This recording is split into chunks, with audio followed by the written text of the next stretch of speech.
Well, we had the appetizer last night with Bradley Central and Red Bank both in action. Those highlights are online and inside our app. Now it's time for the main course. Who's eating? We know Cleveland ate last year when playing Ooltewah to keep their postseason hopes alive. Same scenario again as they meet tonight in our game of the week. For more on that, we turn to Jill Jelnick, who is live in the Owl's Nest. Jill.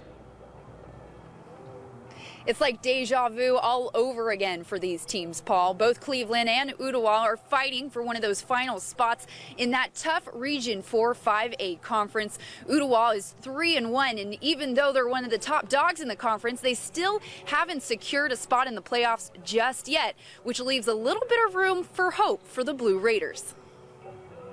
With only 2 weeks left of the regular season, Tennessee teams are fighting for one of the final 4 spots in the region. And some schools like Ooltewah and Cleveland will find out their postseason fate Friday night. It's a huge game. If we win, I think we pretty much are in. We don't know where. That's going to be another week for everybody decides that, but we need a win. Last year we were pretty much in the same position and was able to pull it out against Ooltewah, and obviously with all of our injuries this year, for us to pull this out would be a huge just emotional lift for our kids. Needing only one more win, the Owls have a bit of an edge over the Blue Raiders. Not only has Ooltewah won their last 3 straight, but they've also put up a combined 132 points in those 3 outings. I think we have a lot of momentum. We're getting better and better every week. We were a young football team, and we're still not at our peak, I don't think. It feels great. Our tempo, we always try to keep a fast tempo at practice, try to keep everything fast.